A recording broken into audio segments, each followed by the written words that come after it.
Hi, I'm Frank Hugelmeyer, and I'm President and CEO of the National Marine Manufacturers Association and the President of the New York Boat Show. And you are watching Taking Stock.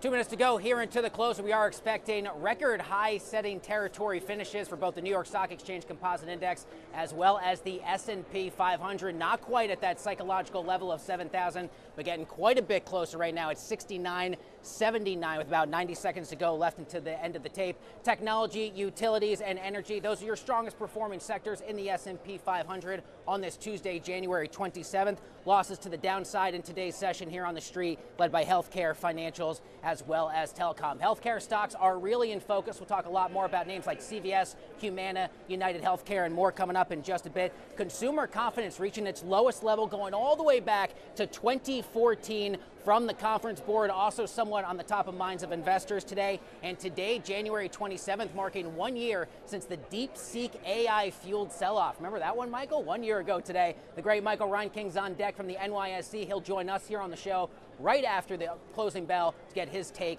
on today's tape. Welcome to the broadcast. You are watching Taking Stock. I'm your host, JD Durkin, just a few moments away from the ringing of the closing bell here at the New York Stock Exchange. International Holocaust Remembrance Day. We got the teams from Fiverr and March of the Living set to do the honors, and they will join us here on the broadcast in just a bit. We will pick up following coverage for how the tape finishes on this record-setting day for the S&P 500 and talk with the great Michael Reinking. But before we do that, time for our favorite tradition, the ringing of the closing bell.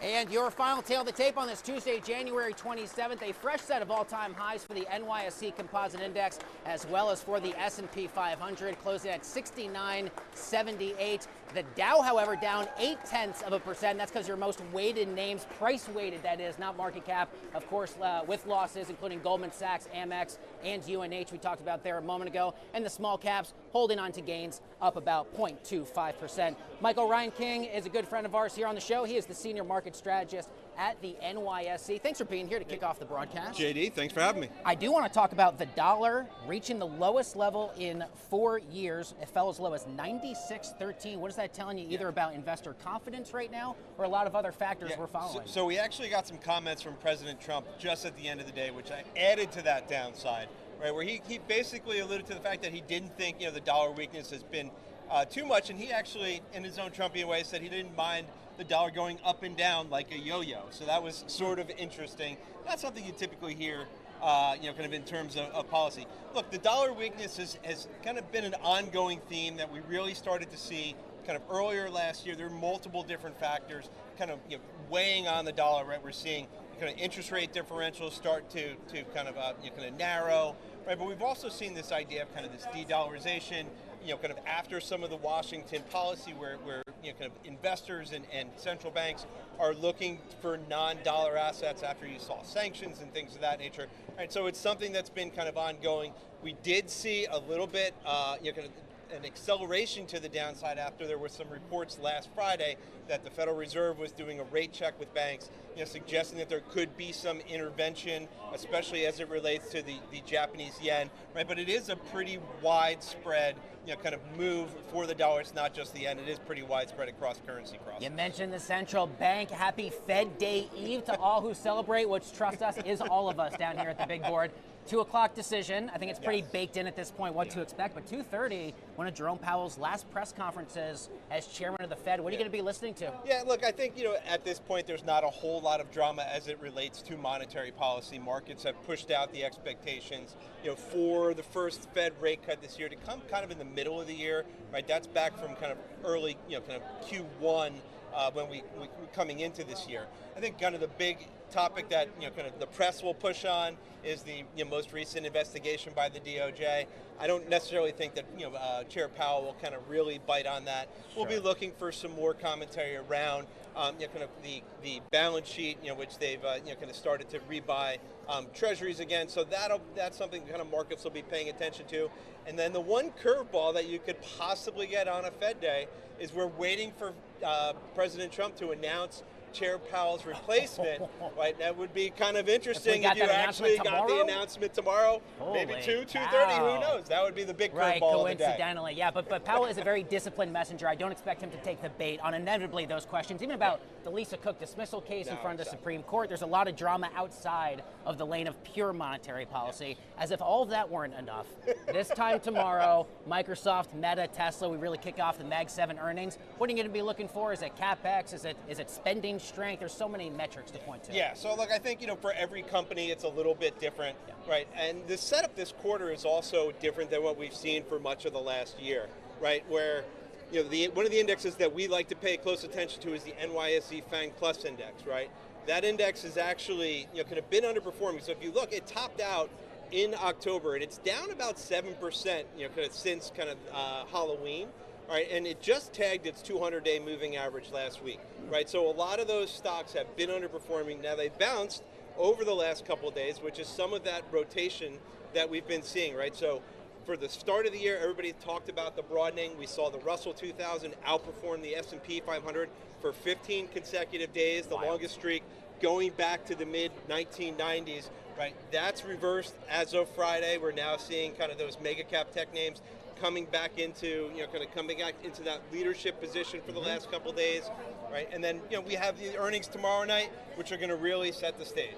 Absolutely. Okay, the great Michael Reinking, senior market strategist here at the New York Stock Exchange. It is really great to have you, Michael. Thanks a lot for being here. Right, thanks for having me. I will grab your mic. Howie, you and I are going to hang right here, as a matter of fact, and I will bring our viewers some updated earnings from the team at UPS we got this morning. Pare back some of their gains despite reaching as high as 4% in the session. UPS reporting $2.38 a share, more than $24.5 billion in revenue. Howie, why don't you take a step forward with me this way, if you don't mind? The company reporting strong U.S. ground performance for the holiday quarter, though company CFO Brian Dykes announcing UPS is set to cut up to 30,000 jobs here in 2026, also end that long-running partnership with Amazon. We'll now bring you the latest on two NYSE notables that you need to know going on this trading Tuesday. First up, UNH dragging down other key healthcare names. That includes Humana, CVS, as well as Elevance Health. This is all because the Trump administration is proposing to keep Medicare Advantage rates essentially unchanged, up 0.09%. And so it's dragging down these names that are really reliant on Medicare Advantage revenue. More than 33 million Americans currently enrolled in Medicare Advantage plans. We will watch the performance of the tape of those stocks very closely. And finally, let's end with a look at General Motors, great American legacy brand, reaching a fresh all-time high on the day of $87 a share. A slight miss on revenue, but a beat on earnings for the quarter reported today.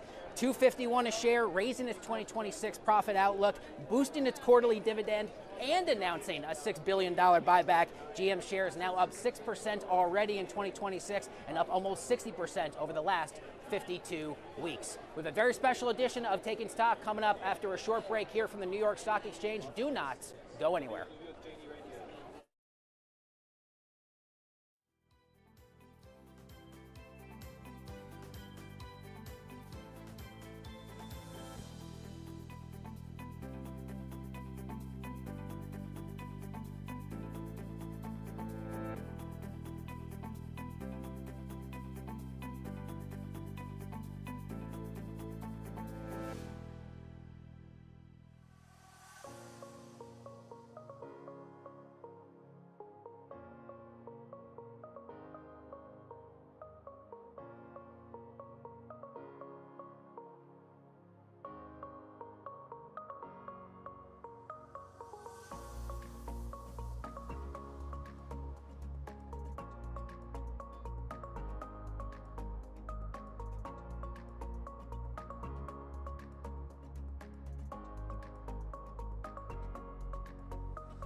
Welcome back to the show. You are watching Taking Stock live from the trading floor of the New York Stock Exchange, and it is our distinct pleasure and privilege to say Holocaust survivor and educator Nate Leipziger joins us now here under the iconic closing bell. Mr. Leipziger, it is a great pleasure to have you join us today. Thank you for being here. Thank you for having us. It's an honor for me to be here. You know, 81 years ago, 82 years ago, I was standing in front of the gas chambers and crematoria in Auschwitz-Birkenau. And I was standing there looking at the stubby chimney, and ash and flames were coming, spewing out of it. And with it were my family's souls were going up into flames. That was the most devastating moment of my life. And today, being here, I have to juxtapose that time, that element, with what we're staying here today at the organization that's the pinnacle of the Western culture. And I'm very happy to be here. It means an awful lot to me. What would you most want people to know about Holocaust Remembrance Day and why this is so important to you? The message you most want people to take away? The message that is important because it is the remembrance of the people who were murdered for no reason other than the fact that they were Jewish, that they were born Jewish. That was their crime, and the responsibility of this organization and the world generally is to remember what happened so that it never happens again, not to us or to any other people. And you are very well, you are the symbol of our free world, and I'm very happy that you asked me to be here. Again, it's a great pleasure and a unique privilege to really have you here live on the show. So many amazing people, friends and family are around you here today.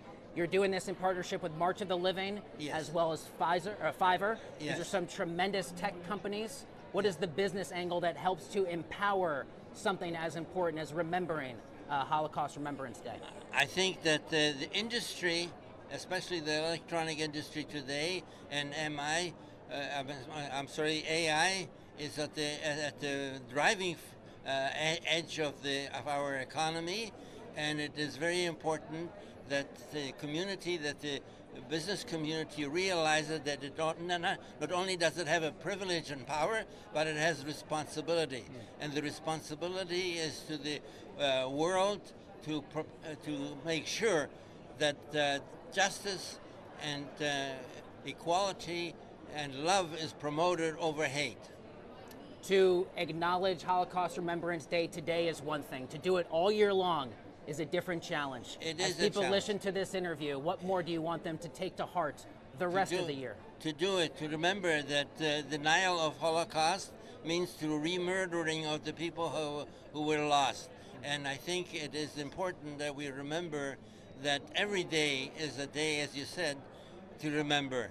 And every day we must move forward, because just as the bell just announced the end of one day, tomorrow is another day, and we have to go on, and we have to fight every day from anew.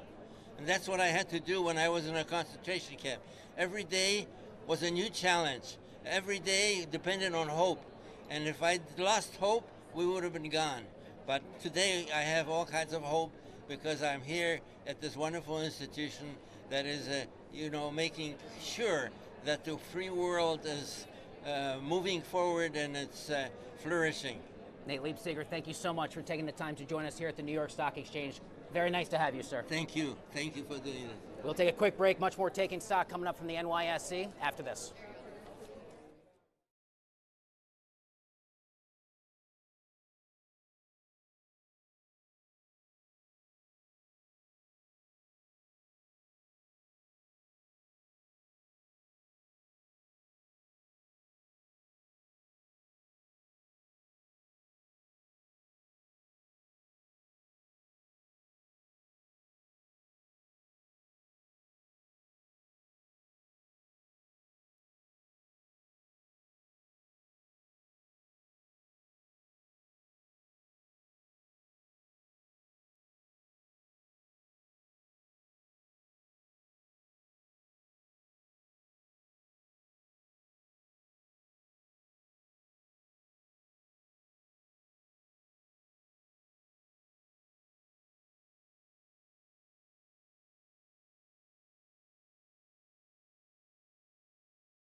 Welcome back to the show. You're watching Taking Stock here from the New York Stock Exchange. Time now to give you a few headlines you need to know in the world of startups, raises, and rounds. First up at this hour, tokenization firm Superstate, led by DeFi pioneer Robert Leshner, raising more than $80 million to move IPOs, shareholder records, and trade settlements onto blockchain rails like Ethereum as well as Solana. Next up, legal AI startup Evo, scaling fast, raising $55 million in a Blackbird-led round as corporations turn to AI in order to speed up contract reviews and cut down on legal costs. And finally, AI chip startup Recursive, which uses AI to design and improve its own chips, is raising $300 million at a $4 billion valuation just 2 months after the company launched. We now bring you part 2 of my one-on-one sit-down with legendary CNBC financial news broadcaster Bob Pisani right here from the New York Stock Exchange. Take a look.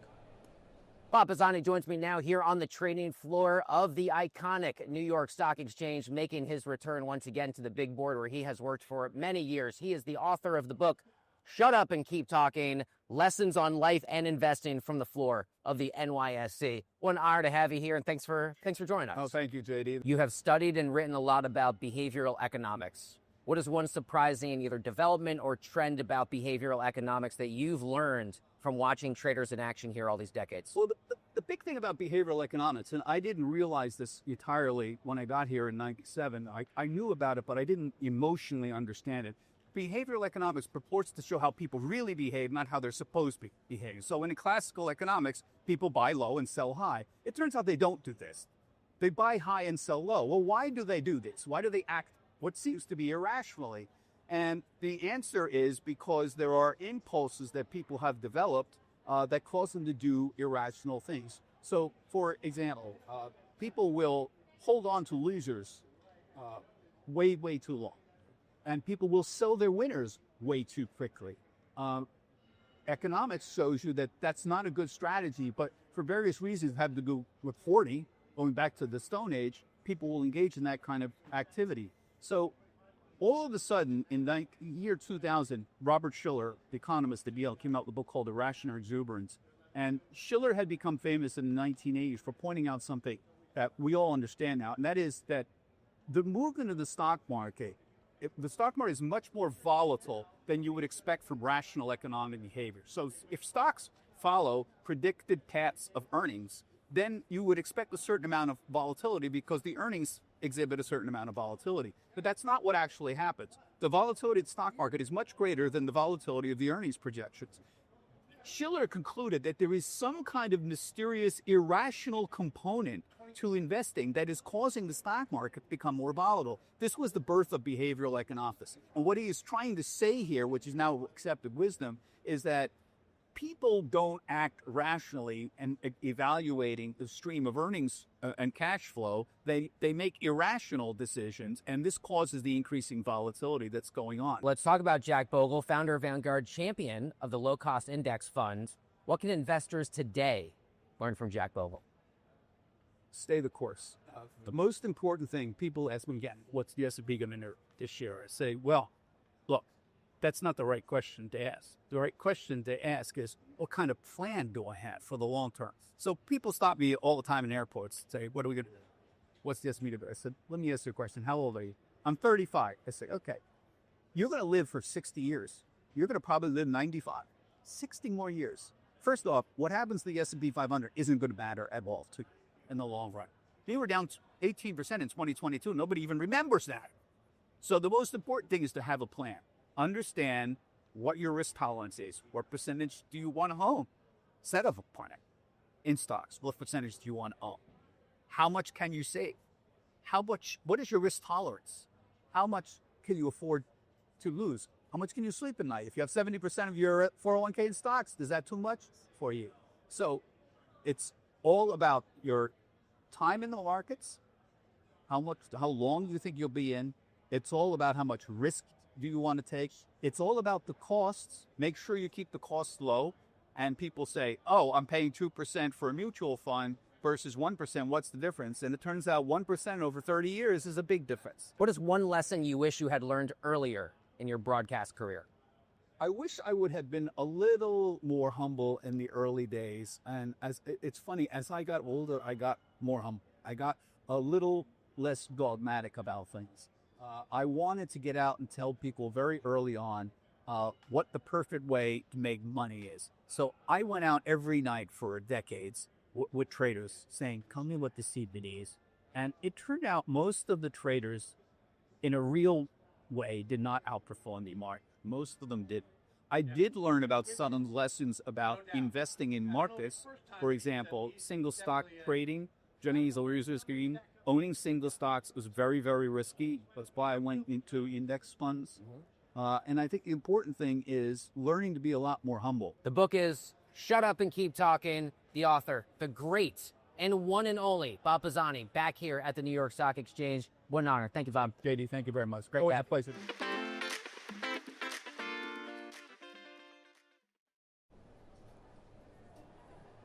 Welcome back to the show. You're watching Trading Stock, Hello, Taking Stock. You think by now I know the name of the show. We are live at the New York Stock Exchange. Iggy Iope joins us now. He is Chief Investment Officer at Theo. Welcome to the show, which is definitely called Taking Stock, I swear. It's nice to have you. Yeah, thanks for having me. I'd love to get... like trading too. Of course, yeah, we like Yeah. them both, of course, Yeah. without a doubt. First and foremost, can I get your reaction? We covered it here on the show last week. The New York Stock Exchange's impending plans, a 24/7 tokenization reality for traders of the future. What was your reaction when you heard that announcement? I was really excited to see it, and more excited than, for example, the NASDAQ announcement, because what NYSE is trying to build, and we're on the floor of NYSE, so shout out to them. They're trying to build an actual decentralized exchange on chain, supporting multiple blockchains, and it's going to be atomic settlement, 24/7 trading, and instant settlement. And it's going to be accessible anywhere, and it's going to have tokenized stocks trading alongside digital assets in the same venue. By contrast, NASDAQ is basically keeping their existing infrastructure. They just had a little flag saying, hey, would you like to settle on blockchain? But that blockchain is still operated by the DTCC, which is this old school technology. The whole financial system runs on tech that was built in the early 70s. And, it's time for an upgrade. Talk to us first and foremost a bit more about your work at Theo. Iggy, your top priorities here for 2026, and how are you thinking about the broader conversation of tokenized equities? Right, so Theo, we're going to launch tokenized equities as well. We're actually starting with tokenized gold, and we've got to acknowledge that gold is now just crossed $5,000. And gold is first to go on chain before equities because it's a much bigger asset class. And the pioneers that went on chain, they already built liquidity. It started about 5 years ago, and gold is already liquid on chain. So what we're going to do as part of our plan is we actually, today, interestingly enough, pure coincidence, but nice, we just launched for the first time in 6,600 years that humans have been using gold as store of value and a method of payment. For the first time, you can own gold with yield. For 6,000 years, it would have cost you something to store gold, to transport it, to use it as payment. You would take a risk, right? Somebody would come over and steal your gold. Now, the way we designed our product is this gold actually covers all the cost of storage, and it actually pays you a yield. What can you tell me that you think is most up next for the world of tokenized markets? This is undoubtedly a lot of progress that has already been made, but I'm sure you've got some sense of new developments still to come.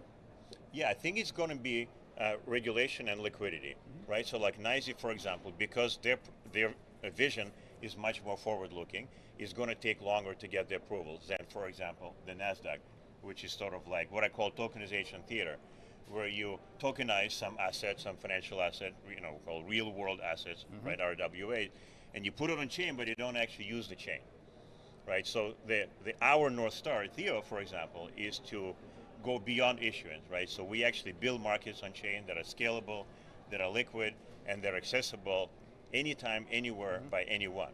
So two things, regulation, and number two is building liquidity, especially building liquidity outside of the core market hours. Iggy Iope, Chief Investment Officer at Theo, here making his Taking Stock debut. I've confirmed that is in fact the name of the show. Great to have you here. You're welcome back anytime, Iggy. Thank you so much. All right, time now for the latest from Money 2020. Scarlett Sieber, take a look.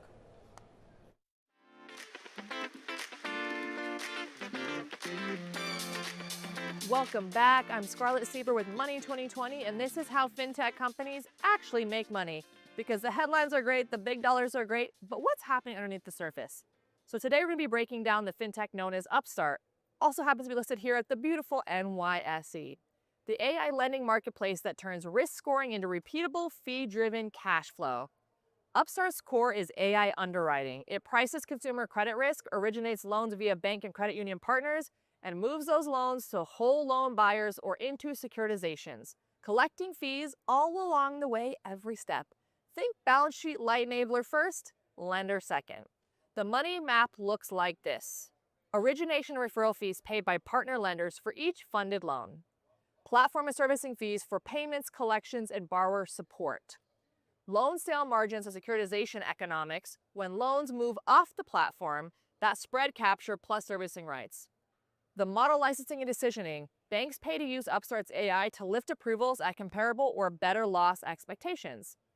Recent numbers show the engine is running, and it's running pretty darn well. Q3 of 25 rather, Upstart reported about $277 million in total revenue, up 71% year over year, including $259 million from fees.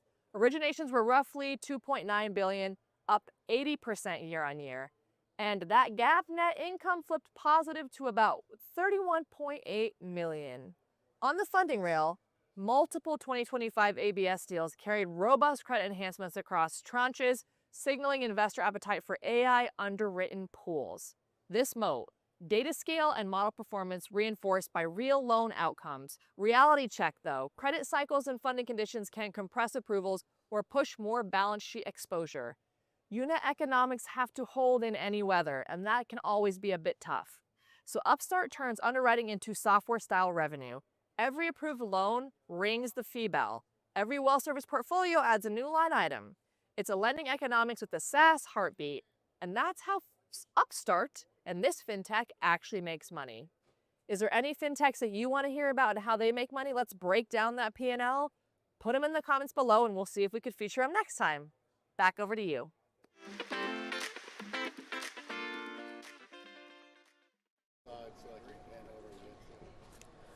All right, with our remaining moment or so, we'll get you quickly caught up on what to expect for tomorrow. A jam-packed day for investors and traders alike. Of course, at 2 o'clock, we get the FOMC January decision on short-term interest rates, as Michael Reinking and I were talking about. We pretty much know how that's going to go, but all eyes will be on the 2:30 press conference from the one and only Jerome Powell. And in case that all weren't enough, after the bell tomorrow, earnings from Meta, Microsoft, and Tesla. 9 a.m. tomorrow, NYSE TV Live and FinTech TV Live, both here at the big board to count you down to the open. That's going to do it. Have a great night. We'll see you tomorrow. Woo!